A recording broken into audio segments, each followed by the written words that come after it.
प्रिय विद्यार्थियों, विस्तार एजुकेशन के इस वीडियो में मैं आज इसमें कार्बन एंड कंपाउंड चैप्टर में नॉमेनक्लेचर, अभी पिछली वीडियो में नॉमेनक्लेचर चल रहा था, थोड़ा उसको आगे प्रोसीड करते हैं। इसमें देखिए, जो भी मैंने आपको प्रियॉरिटी सीरीज बताया था नॉमेनक्लेचर के लिए, उसमें कुछ फंक्शनल ग्रुप के यौगिकों का नामकरण कैसे करेंगे, ये थोड़ा देखने वाला विषय है। आइए देखा जाए। जैसे मान लीजिए एल्डिहाइड CHO, और इसके लिए प्रीफिक्स है, प्रीफिक्स और सफिक्स दो होते हैं। प्रीफिक्स है आल्डो और सफिक्स है इसका AL, अल कहते हैं। मान लीजिए यहाँ पे 2 कार्बन का कंपाउंड है और इसमें CHO अगर लगेगा तो इसमें आप नॉमेनक्लेचर करेंगे।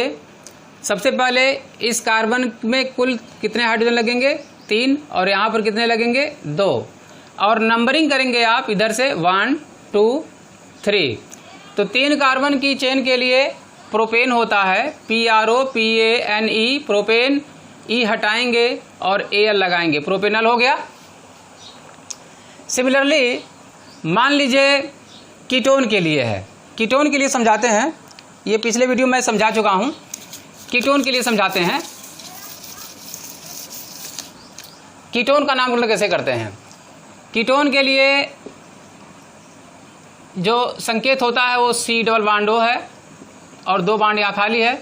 इस बात को याद रखिए, ये जो फंक्शनल ग्रुप है, क्रियात्मक समूह है, ये हमेशा कार्बन कंपाउंड्स के बीच में आएगा, कभी भी ये साइड में नहीं लगेगा, क्योंकि इसकी 2 वैलेंसी खाली है, इसलिए हमेशा बीच में। जैसे एग्जांपल देखिए, 1 2 3 कार्बन है।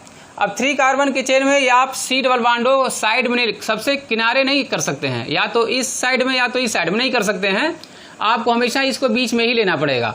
अब ये क्रियात्मक समूह हो गया कीटोन का, और यहाँ पर हाइड्रोजन 3 होगा और यहाँ भी हाइड्रोजन 3 होगा।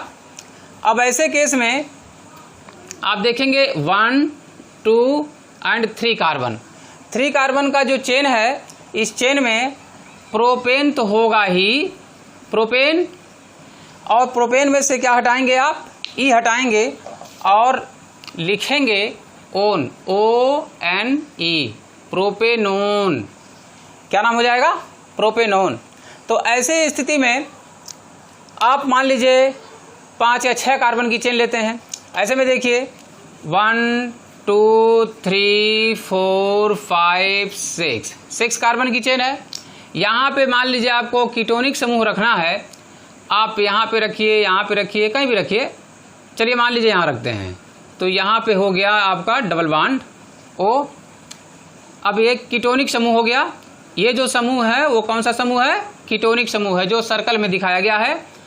तो और यहाँ पे हाइड्रोजन रखिए 3, यहाँ पर 2, यहाँ पर कोई हाइड्रोजन नहीं, यहाँ पर 2 हाइड्रोजन, यहाँ पर भी 2 हाइड्रोजन, और यहाँ पर 3 हाइड्रोजन। नंबरिंग करेंगे आप उस एंड से जिधर से डबल CO समूह नज़दीक पड़ेगा। ऐसी स्थिति में आप देखिए नंबर 1 2 3 4 5 6।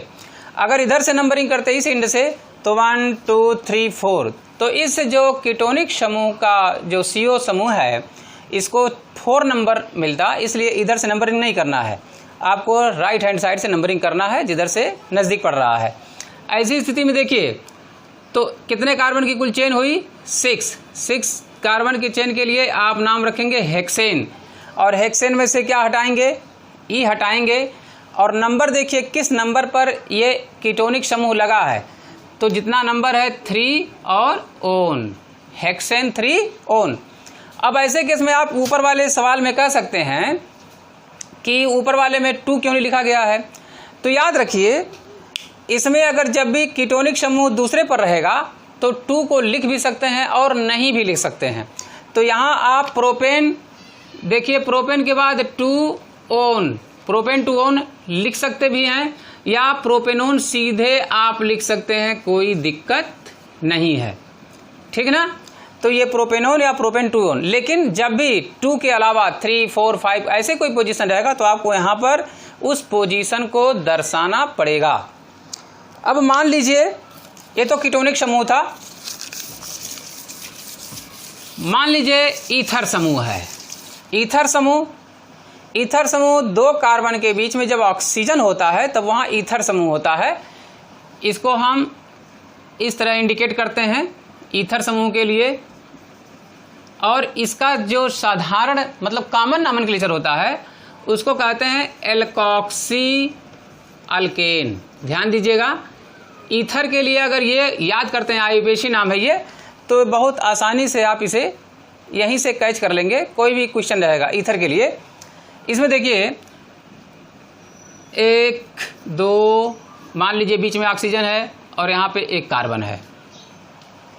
अब यहाँ पे देखिए जहाँ पे कार्बन है वहाँ पे हाइड्रोजन लगाएंगे, यहाँ पे 3, यहाँ पे 2 हाइड्रोजन और यहाँ पे 3।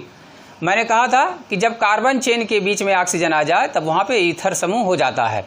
अब यहाँ पर देखिए ऑक्सीजन के एक तरफ ये मिथाइल समूह है और ऑक्सीजन के दूसरी तरफ ये देखिए इथाइल समूह है, यानी एक कार्बन की चेन है और यहाँ पर 2 कार्बन की चेन है।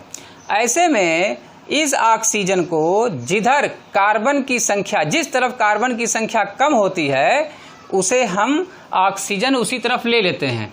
तो इसको आप ऐसे ले लेंगे और इसको छोड़ देंगे, तो जहाँ पे ऑक्सीजन जाएगा उसका नाम एल्कोक्सी में जाएगा। कहाँ पे जाएगा?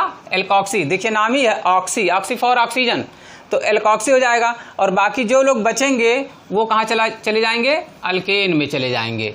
तो इसका नाम देखिए, क्योंकि ये एक कार्बन का था तो ये हो जाएगा मिथॉक्सी, मिथॉक्सी।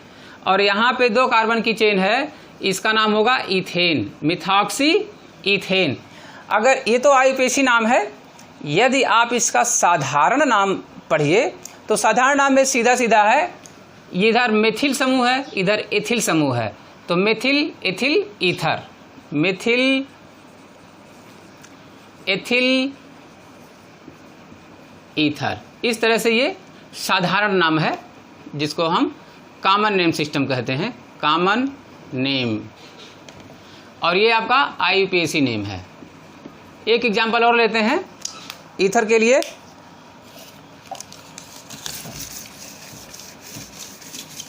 एल्कोक्सी अल्केन के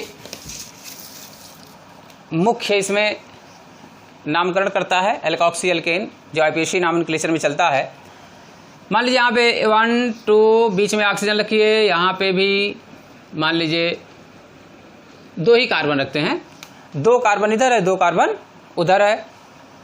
अब देखिए यहाँ पे 3 हाइड्रोजन, यहाँ पे 2, यहाँ पे 2 हाइड्रोजन और यहाँ पर 3 हाइड्रोजन। हाइड्रोजन कैसे रखते हैं मैं इसके पिछले वीडियो में बता चुका हूँ आपको, इसको थोड़ा सा आप पिछला वीडियो देखेंगे तो आपको समझ में आ जाएगा किस कार्बन के साथ कितना हाइड्रोजन होना चाहिए, ये कैसे काउंट करते हैं। अब देखिए यहाँ बीच में ऑक्सीजन है तो अब इसकी जो नंबरिंग नहीं करनी है, इसमें ऑक्सीजन के दोनों तरफ आप नंबरिंग चाहे तो कर सकते हैं। ऑक्सीजन के इधर देखिए 1 और 2 2 कार्बन, इधर भी 1 और 2 2 कार्बन है। ऐसी स्थिति में आप देखिए दोनों तरफ कार्बन की चेन क्या है? बराबर है। ऐसे में ऑक्सीजन को आप किसी के साथ, किसी भी एक तरफ की चेन के साथ आप रख दिए। चलिए मान लीजिए हम इधर से रख दिए तो इसका नाम एल्कोक्सी में चला जाएगा और बाकी जो बचा वो किस में जाएगा? अल्केन में। अब इसका नाम देखें एल्कोक्सी में जा रहा है, तो कितने कार्बन की चेन है? 2 कार्बन। 2 कार्बन के लिए हो जाएगा इथॉक्सी। एथेन होता है तो इथॉक्सी, और ये 2 कार्बन का नाम एल्केन में जाएगा तो इथेन। 2 कार्बन का नाम इथेन, तो इथॉक्सी इथेन, ये इसका आईयूपीएसी नाम हो जाएगा। और यदि आप इसका साधारण नाम लिखना चाहते हैं तो इधर भी एथिल समूह, इधर भी एथिल समूह, ethyl ethyl ether, ethyl ethyl ether. तो एथिल एथिल 2 बार है तो डाई एथिल ईथर लिख सकते हैं, डाई एथिल ईथर लिख सकते हैं। तो ये इसका साधारण नाम है और ये इसका आईयूपीएसी नाम है। अब इसका हैलो अल्केन से रिलेटेड हैलो अल्केन का नाम कैसे दिया जाता है उसको देखते हैं एक नज़र। हैलो अल्केन, हैलो मतलब हाइड्रोजन समूह, हाइड्रोजन समूह में मतलब फ्लोरीन, क्लोरीन, ब्रोमीन और आयोडीन, ये हाइड्रोजन समूह होते हैं। और अल्केन मतलब जिसको R से रिप्रेजेंट करते हैं अल्केन को। अब इसमें आपका आ जाएगा CH4, C2H6 एक्सेट्रा आएगा। तो अब देखिए इसको कैसे लगाते हैं। जैसे मान लीजिए CH4 है, ये मीथेन है, मीथेन, और यहाँ पे आप इसमें से कोई भी एक लगाएंगे, क्लोरीन नहीं लगाते हैं। तो CH4 में देखिए कार्बन के साथ 4 हाइड्रोजन हैं। इन 4 हाइड्रोजन में से जब तक एक हाइड्रोजन रिप्लेस नहीं करेंगे तब तक दूसरा कोई समूह नहीं आएगा। तो मान लीजिए जब एक हाइड्रोजन हटाते हैं तो मेथेन से इसका नाम हो जाता है मिथाइल, मेथेन से इसका नाम हो जाएगा मिथाइल, इथेन से इथाइल।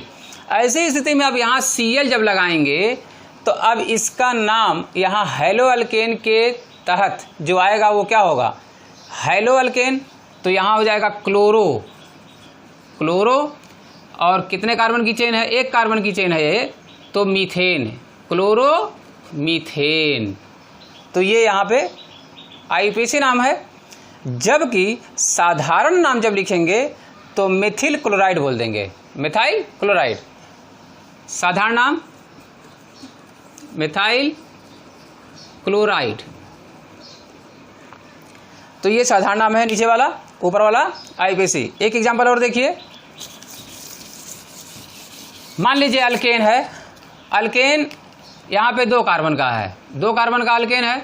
यहाँ पे हाइड्रोजन लगाइए 3 और यहाँ पर भी कितने हाइड्रोजन लगेंगे, 3। ये तो एथेन है 2 कार्बन का। एथेन में से एक हाइड्रोजन हटाएंगे और यहाँ पे फ्लोरीन, क्लोरीन, ब्रोमीन, आयोडीन में से कोई भी लगाएंगे। चलिए एक हाइड्रोजन हटाइए तो 2 हाइड्रोजन हुआ। अब इसका एक बॉन्ड खाली हो गया CH2 का।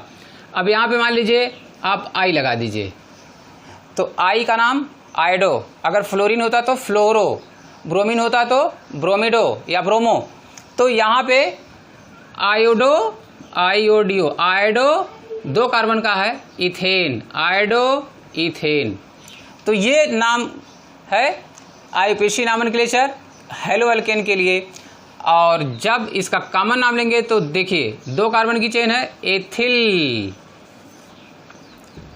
एथिल आयोडाइड, एथिल आयोडाइड इसका कॉमन नाम हो जाएगा। तो इस तरह से आप हेलो अल्केन को समझ सकते हैं। तो यहाँ पर अब हम लोग अगले वीडियो में कार्बन के जो यौगिक हैं उनके गुणधर्म के बारे में अध्ययन करेंगे।